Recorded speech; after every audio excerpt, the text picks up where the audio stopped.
Sir இது வந்து ஷார்ட்டாக எடுத்துருக்கிறேன். இது வந்து மதுரை கலெக்டருக்கு மனு கொடுத்துருக்குறேன். இதில் உள்ள தேதிலாம் அதில் இருக்கும். இதை வந்து அதிவீரபாண்டி பார்த்துட்டு என்னைய வந்து தகவல் கொடுக்காம, நான் ஏற்கனவே சொல்லிவிட்டும் அதிவீரபாண்டி என்னை வந்து பெயில் எடுத்துடாதப்பா, இல்லை என் கேஸ் சம்மந்தமாக நீ வர்றேன்னா எனக்கு தெரியப்படுத்து, அதுக்கு பிறகு நான் சம்மந்தம்டா இது பண்ணு அப்படின்னு நான் சொல்லிட்டேன். இதை குறித்து தான் நான் பண்ணியிருக்கிறேன். இதை தயவு செய்து பாருங்கள். 16/9/2025 அன்று என் மேலே ஒரு கேஸ் இருக்குதுன்னு நிரூபிச்சிட்டா, நீதிமன்றத்து மூலமாக அவதாரம் கட்டியிருந்தா நான் வந்து 1,70,000 கட்டுறோம்னு சொல்லிட்டேன். சாதாரண ஒரு கூலி தொழிலாளி பொய் பேசுகிறானா உண்மை பேசுகிறானான்னு எல்லோரும் பார்க்க வேண்டும். ஆகையால் இந்த 6 ADJ யாருக்கு நான் லெட்டர் அனுப்பியிருக்கேன்றதை இதில் தெளிவாக பார்த்துக்கிடுவோம். இந்த லெட்டர் எதுக்காக நான் வந்து அக்னாலஜ்மெண்ட் கார்டோடு அனுப்பினேன் என்றால், கலெக்டர்கிட்ட நேராக போய் மனு கொடுக்க போகும்போது கலெக்டர் ஏதோ ஒரு முக்கியமான ஃபோன் வந்துருச்சுன்னு கிளம்பி போயிட்டார். ஆனால் கலெக்டர் பக்கத்தில் உள்ளவங்ககிட்ட கொடுத்துட்டு வந்துட்டேன், சொல்லிட்டு வந்துட்டேன். இன்னும் எனக்கு பதில் வரல. இப்படி பதில் வராதனால தான் அந்த போன கலெக்டர் அந்த மாதிரி செஞ்சேன். ஆனால் இப்போ வந்து என் மாணவர்கள் என்ன சொல்லிட்டாங்க, சார் யாருமே நம்ம வந்து வயக்கூடாது, இனிமேல் நம்ம செய்ய வேண்டியதெல்லாம் செஞ்சாச்சு, இனி அவங்க நம்மளுக்கு பதில் சொல்ல வேண்டியது இருக்குது. அதனால் இந்த தேர்தலுக்கு முன்னாடி உங்களுக்கு நீங்கள் வந்து திருடன் கிடையாது, உங்களை 6 ADJ நீதிபதி அவர்கள் விசாரிக்கும் போது நீங்கள் சொல்லுங்கள், மதுரை மாவட்டத்து மாணவ மாணவிகளுக்கு ஒரு சாதாரண 700 ரூபாய்க்கு வேலை பார்க்குற ஒரு நபர், ஒரு நிமிந்தாள் வேலை பார்க்குற நபர் இந்த மாதிரிலாம் செய்ய முடியுமா அப்படி என்று நீங்கள் ஜெயபாண்டி செஞ்சு காமிப்பா, நீ அந்த வேலை வாய்ப்பு கொடுப்போம்னு சொல்கிறல்ல, அதை கொடு, உண்மையாக பொய்யான்னு நாங்களும் பார்க்கணும் அப்படி என்று உத்தரவிடுமாறு. உத்தரவிடுவதற்கு நீதிபதிக்கு எதுவும் காசு செலவு ஆகுதா, இல்லை அரசாங்கத்துக்கு ஏதாவது காசு செலவாகுதா, இல்லை அரசாங்கத்திட்ட ஏதாவது நான் என்ன நிதி கேட்குறேன்னா, எனக்கு நிதி உதவி செய்தவர் NSM சாகுல் ஹமீது, அந்த அவருடைய ஞாபகார்த்தமாக அவர் எனக்கு நிதி அனுப்பிச்சிருந்தார். அவர் பேரில் தான் நான் அந்த கருவியை வெளியிடுறேன். அதனால் இதை தெளிவாக ஏன் காமிக்கிறேன்னா, அக்னாலஜ்மெண்ட் கார்டு நான் அனுப்பி, இப்போலாம் வந்து அக்னாலஜ்மெண்ட் கார்டு கேட்டால் உடனே போஸ்ட் ஆஃபீஸில் கரெக்டாக கொடுத்துட்றாங்க. ஏன், அப்போ அந்த அக்னாலஜ்மெண்ட் கார்டுக்காண்டி எவ்வளோ தூரம் முயற்சி எடுப்பேன் ஜெயபாண்டின்றது அவங்களுக்கு தெரியும். அதனால் எல்லாருமே கையெழுத்து போட்டு வாங்கியிருக்கீங்க. அதே மாதிரி நான் உள்ளே இருந்துட்டு 6 ADJ 7/4 இது 4/7 வாய்தா கொடுத்துருக்காங்க 2025 அன்று வெளி வாய்தா. அந்த வாய்தாவை நான் சந்திச்சுட்டு 1 கோடி ரூபா ஜேலன்ஸை அவங்ககிட்ட கொடுத்துட்டு நான் வெளியே போகிறேன்னு சொன்னேன். இல்லை, உன்னை பெயில் எடுத்துட்டாங்க, நீங்கள் வெளியே போய் ஆகணும், பெயில் எடுத்தவங்களை நாங்கள் ஒரு நிமிஷம் கூட வைக்க மாட்டோம் அப்படின்னு சொல்லிட்டாங்க. பெயில் எடுக்கிறவனாவது என்னை வந்து பெயில் எடுக்க போகிறேன் அப்படின்னு ஒரு நாளைக்கு முன்னாடியாலும் வந்து சொல்லணும். பெயில் எடுக்கவா வேணாமான்னு என்கிட்ட ஒரு கேள்வி கேட்கணும்.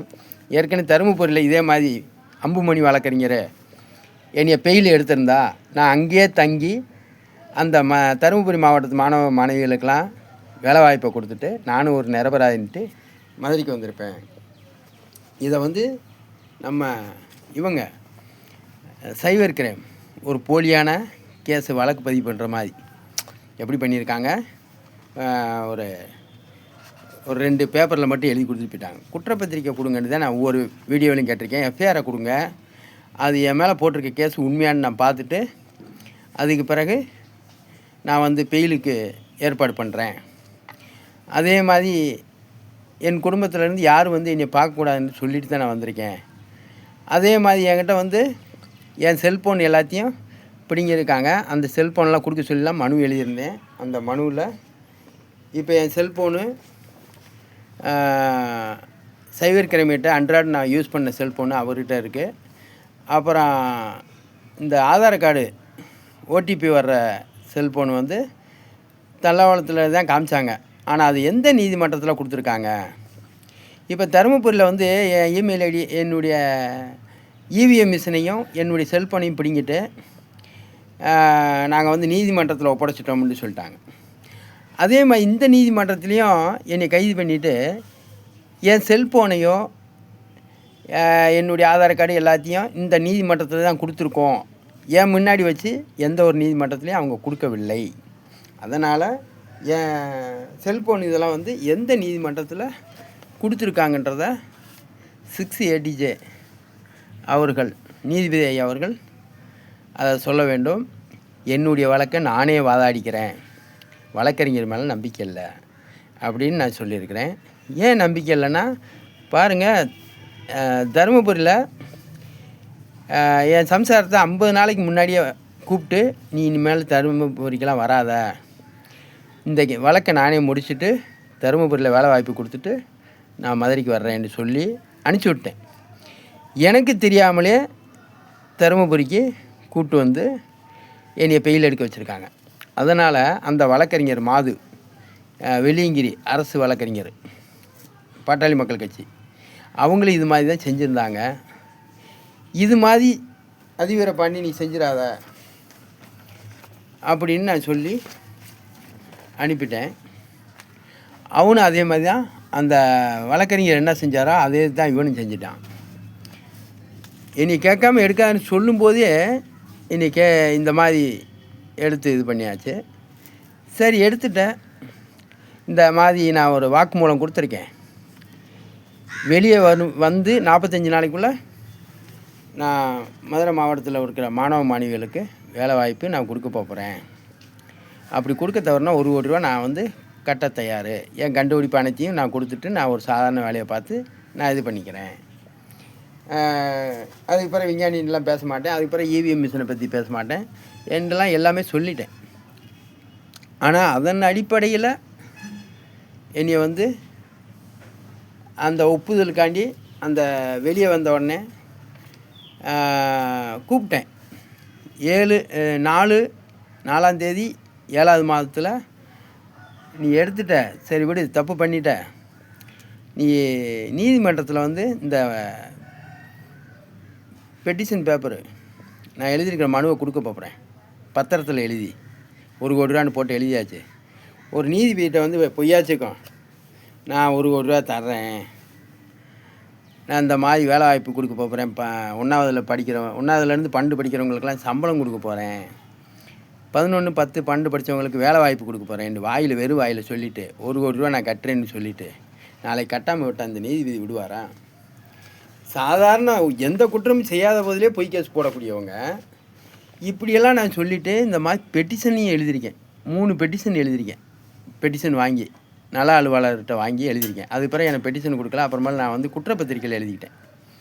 அதில் எழுதி தான் CPI கோர்ட்லேயும் என்னுடைய மனுவை கொடுத்துருந்தேன். அதுக்குள்ள பதில் என்னென்னா, அந்த வாங்கியிருக்கேன்னு சொல்லி ஒரு செராக்ஸால் நம்மள்கிட்ட கொடுக்கணும்ல. இப்போ வழக்கறிஞர் உதவி இல்லாமல் தான் என்கிட்ட வந்து குற்றப்பத்திரிக்கை வந்து எனக்கு கொடுத்தீங்க மரத்தடியில் வச்சு. அதை கொடுக்கும்போது நீதிமன்றத்துக்குள்ள வச்சு தானே கொடுக்கணும். இப்போ சிறைக்குள்ளெல்லாம் பார்த்தீங்கன்னா வாக்கிங் போனாங்களா போகலையாண்டு கைரேகை வைக்க சொல்கிறீங்க. அப்போ நான் மதுரை சிறைக்கு வரும்போது ஜெயபாண்டி நீதிமன்றத்துக்குள்ளே போனானா போகலையா, கைரேகை வச்சானா வைக்கலையா அப்படின்ற ஒரு சிஸ்டத்தை நீதிமன்றத்தில் கொண்டு வரணுமா இல்லையா? நீதிமன்றத்தில் என் பேர் கூட மாற்றி, அதாவது உதயகுமார் ஜெயபாண்டியன் என்றெல்லாம் வாதிச்சாங்க. நான் இல்லைங்க உதயகுமார், எங்கள் அப்பா பேர் ஒச்சா தேவர்னு சொல்லி வந்தேன். இல்லை அப்படி தான் போட்டிருக்காங்க, PTCயில் கூப்பிட்றாங்க, நீங்கள் வாங்கன்ட்டாங்க. அதனால் நீங்களாம் பார்த்துக்கணும். இந்த சைபர் கிரைம் வந்து 10,000 ரூபா நான் கட்டணும்னு சொல்லி போட்டிருக்காங்க அவதாரம். நான் 1,70,70,000 கொடுக்குறேன். 16ஆம் தேதி 9வது மாதம் வாய்தாவில் நான் கொடுக்க தயார். என் மேலே ஒரு கேஸ் இருக்குது, இவர் வாய்தாவில் சிறையில் இருந்து நீதிமன்றத்தில் அந்த கேஸுக்கு கட்டியிருக்காருன்னு நீங்கள் நிரூபித்தா 1,70,70,000 கொடுக்க தயார். அந்த பத்திரிகை செய்தி எல்லாருமே எனக்கு ஆதாரமாக காமிக்க வேண்டும். நன்றி, வணக்கம். அடுத்த டேக்கில் பேசுகிறேன். PO Jayapandi, scientist.